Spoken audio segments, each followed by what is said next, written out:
Yo, yo, yo. Yo, yo, yo. What's up, everybody? This is your boy, AC, LA Sports Live. It's bright. Well, not really bright yet out here in LA. It's still kind of dark. But early Monday morning, starting the week off, headed into work, and decided to do a special heading into work edition of LA Sports Live. You guys see the thumbnail, you see the titles. Let's get straight to it. The Lakers, we knew they were coming up on a tough run, a tough stretch of games, especially um, with the recent rash of injuries that affected the team, most notably LeBron James and Rui Hachimura. We saw games over the last few weeks where the Lakers were down to one starter, two starters, and uh, we knew that they had that stretch towards the end where they were going to have 6 games in 8 nights. And we all saw what happened on that final game against the Bucks. JJ decided to go ahead and just pretty much arrest everybody. It was a throwaway game. Excuse me, but considering with the number of people that were in and out of the lineup for the last couple weeks, and during the course of those 8 games, um, most notably LeBron James, the Lakers in those 6 games in 8 days, they managed to go 3-3. You know, they actually had a chance to, let's see, the throwaway game. So they didn't really try to win that one. Nobody played. But they actually had a chance to win one or two other of those games, or at least one, most notably that Denver game during that stretch. So it wasn't it wasn't bad.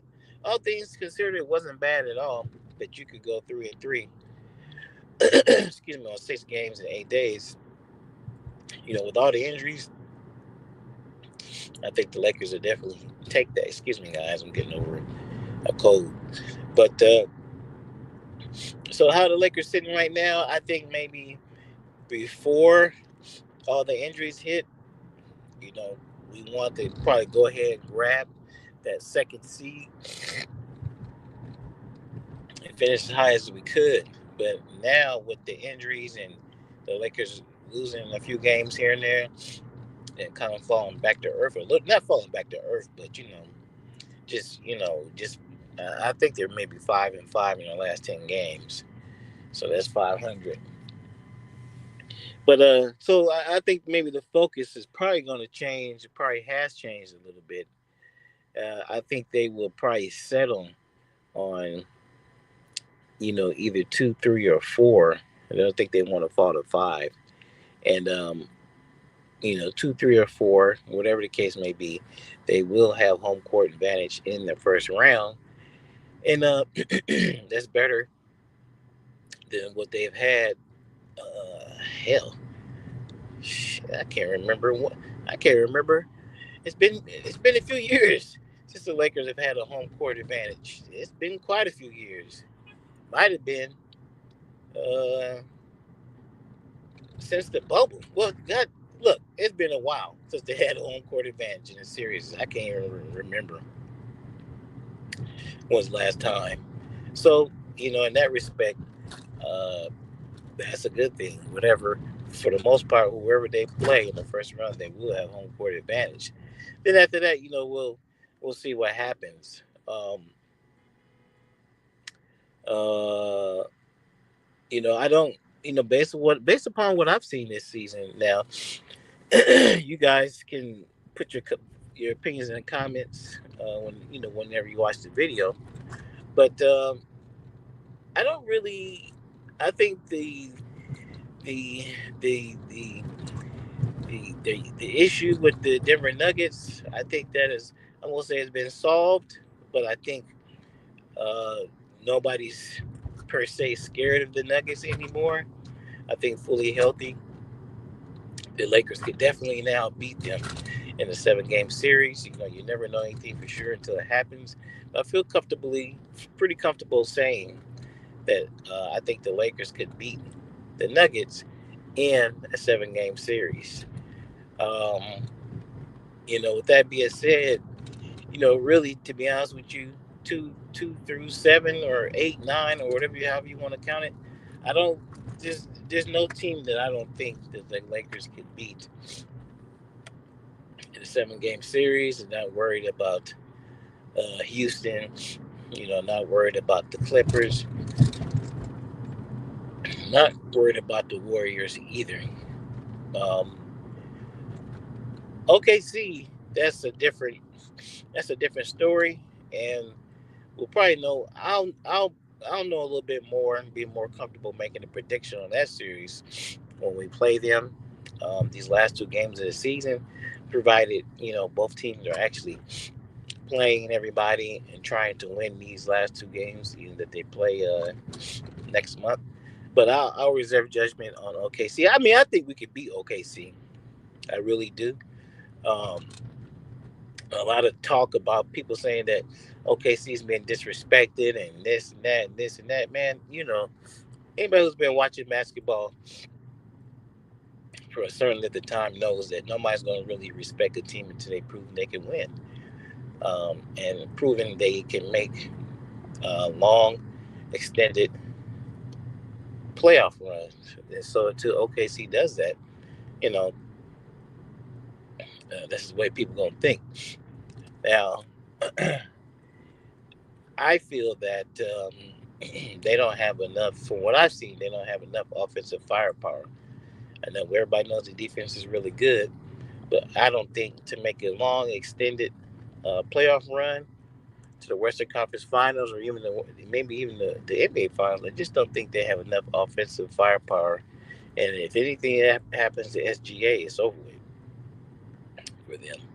It's over with. So, not really too worried about them either, but that yet is yet to remain to be seen. Now, I will say, of all the teams that the Lakers played this season, of course, they played everybody by now. I was most impressed by the Cleveland Cavaliers. But, I guess it's just the dog days of the season because even the Cavaliers are kind of struggling right now, um, struggling mightily. And now, if the Cavaliers and Thunder were to make it to the NBA Finals, the Cavaliers are no longer. They won't be able to have the home court because they lost so many games now that OKC is guaranteed to have the best record. So all these teams are kind of struggling. Damn, if you really think about it, um, the, the teams that are not struggling right now are OKC and Boston. So maybe that might be a finals preview. I'm not for sure, but overall, I think the Lakers have a good chance. But I have two concerns. Right, I'm not ready to say for sure that the Lakers are gonna make a run and do this and do that because injuries are part of the game, and every year now we have to deal with this because, of course, we have Luka the Don. Well, it's like like to call him L Dog. We got Luka Doncic, and it's a great tandem, great duo with LeBron James. But the elephant in the room is always, until it's over with, it's always going to be LeBron's age. And now, pretty much every year that he's been with the Lakers, even going back to this first year with the Lakers that got cut short with a groin injury. Here we are this year with another injury that had him out a significant amount of time. It is what it is. He's an older player. Uh, he's the oldest player, and the man's been playing like an animal, um, busting his ass, leading the defensive charge for the Lakers. And I actually think partly that's why he got injured because he's playing so hard defensively. So that's why I say I have two concerns, and the number one concern is the health of LeBron James and that groin injury. You know, I listened to the post game comments after the debacle versus the Bulls, Everybody's getting all bent out of shit because of that game. I'm not really worried about that game. It is what it is. It was everybody's first game back. They didn't know what the hell they were doing. They were out of sorts. So whatever. But if you listen to his comments after the game, it's not like LeBron said. It's not like he said, "Hey, I'm back. I'm ready to roll. We're gonna hard charge to the playoffs." They asked him specifically about his injury, and I guess he was optimistic, but I don't think he's so sure based upon what he said. You know, he, you know, he just kind of he kind of had the vibe like I'm gonna just ride it till the wheels fall off. Now the wheels might not fall off all the way to the NBA Finals, but based on the way he was talking like hey, the wheels might fall off in the middle of the first round. He just doesn't know, and you know that's my concern. That's number one of my concerns is the health of LeBron James. Um, we need him to make a full charge. Um, that's best case scenario. We need LeBron James 100% healthy to make a full charge. To number 18. So that's one of my concerns. Excuse me. Then my other concern is the health, specifically the knee of Rui Hachimura. Rui's been out. He's been out the longest out of everybody. I think he was gone for 3 weeks. And when he went down, I personally did a little bit of research on his injury, and the good news was it's not going to require didn't require he did not have to have any type of surgery. But the bad news is there was really no way. There was no really quick fix for his injury. I mean, he's been out 3 weeks, and if you listen to his comments, he was just pretty much getting treatment on his knee the whole time. And from my research and what I looked up on his injury, there's nothing he can do about it except get treatment and rest. And it didn't say 3 weeks of rest. It was talking about 1 to 3 months worth of rest. And if you listen to what he said uh, on the post game show after the Bulls game, he said what did he say? He's felt 70 or 80%. That type of injury, I don't. It ain't. He's gonna have to. The way it's looking to me is he's gonna spend these last 12 games to get back in basketball shape. But I think he's going to have to play. He's gonna learn have to play with a certain amount of pain, and he's just gonna have to figure it out. Learn how to play through a little bit pain. JJ is going to have to monitor and manage his minutes, and that goes along with everybody, man. I think JJ is going to have to look closely at all of his main guys his main 8 or 9 guys that he's going to roll with in the playoffs. He's really going to have to monitor and manage their minutes because they're going to play heavy minutes in the playoffs, man. And you know, uh, we do have some young players. We do have Luca. We do have AR, um, and we have Dalton and all that, man. But we do have DFS. We do have Vando, who he has to be watched and minutes managed a little bit too, because I won't say he's injury prone, but you don't want to run him into the ground. And Jackson Hayes, he gets nicked up every once in a while. And then Austin, they just all been playing hard, man. Excuse me, they all been playing hard, and it's got to kind of watch it with these guys. So I think we need to really try to manage all these guys and just make sure they're at least by all good about 80%. When playoff time come and then we just have to go for it and see what happens. And I think a lot of other teams taking that approach too. We see the Nuggets resting their big dogs and not really paying too much attention to what's going on with some of these other teams. But yeah, man, with our team, some of our core guys are veterans and they play a lot of minutes, and we just gotta watch it. We just gotta watch it, man. So that's my take. Those are my two concerns moving forward with the playoff run and the rest of the regular season up. The Lakers have the Orlando Magic today early. They start their road trip. Who we got? We got Orlando, Indiana, and we get those damn Bulls. Man, we gotta get payback on those Bulls on this road trip. Gotta get payback on the Bulls. So good thing is they're on the East Coast road trip, so we'll have some early starts. Starting today, we got early start 4 p.m. Pacific time, so that's a good thing. So Laker fans on the West Coast can go to bed at a decent time tonight, and we'll see what happens, man. We'll see what happens. This is a tricky game. This is no gimme either. This is no gimme either against Orlando at all. This is going to be a fight. I repeat, none of these games on this road trip are going to be a gimme.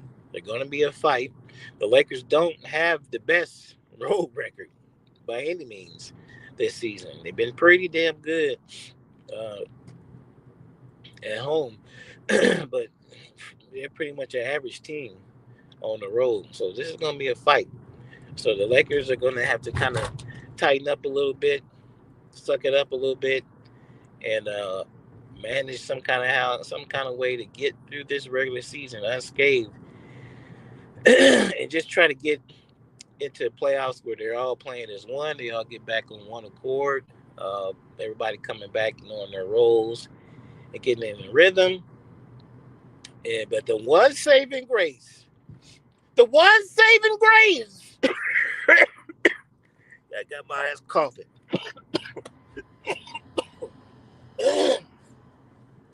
The one saving grace that the Lakers have is that the Dallas Mavericks have a stupid ass owner that traded us L Dog. I'm gonna call him L Dog, the great L Dog, Luka the Don, Doncic, whatever you want to call him. That's the one saving grace we have. You know, when no disrespect to anybody, when the Lakers just had LeBron and AD, and we're just like, if they're healthy, maybe they can make a run. I don't know. It depends on the matchups. I don't know. But now, yes, all that's true. But in my opinion, we got the second best player now. So that changes a lot of things. When you got L Dog, he can bail your ass out of a lot of situations, man, once he get it going. And I don't think we haven't seen him on, it's only been so many games with his new team and his new city, his new home. He bought a new home in LA.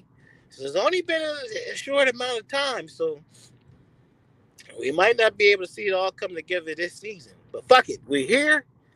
The Lakers have a chance. And, compared to the last 2 or 3 years, 4 years, those chances have been significantly increased positively by the arrival of L Dog, Luka Doncic. And hey, man, when you got a player like him on the roster, man, a game changer, a guy who makes people better, a guy who is going to get a lot of players eating, he's going to get a lot of players paid, namely this guy we have named Jackson Hayes. People was talking all that shit about when we got him. We got to get a center. We got a center. Jackson Hayes. Hey, he's no bag of potatoes. He's not. When you got a player like a Luka Doncic, man, he can make average. He can make an average player look pretty damn good. That's all I'm saying. So, like I said, we might not get the full course. We might not get the full meal this season because it's been a short amount of time, and we might not have all the correct pieces for the roster. But I'll say this, man, moving forward, And still, you never know what might happen with some of these other teams in the playoffs. You just don't know. But when you got a player on your roster like L Dog, anything, and I repeat, anything is possible. So anyway, guys, I'm getting close. Had just made it into downtown LA, passing the Lakers home. Matter of fact, passing the Crip. Headed to work in downtown LA, so I'm gonna end this broadcast. Thanks, guys, for tuning in. Thanks for watching the video whenever you watch it. And stay tuned. The LA Sports Live will be coming on live more about that the season is winding down and we get close to the playoffs. And it's time to get serious. Anyway, this is your boy, AC, LA Sports Live. I will wrap with y'all later.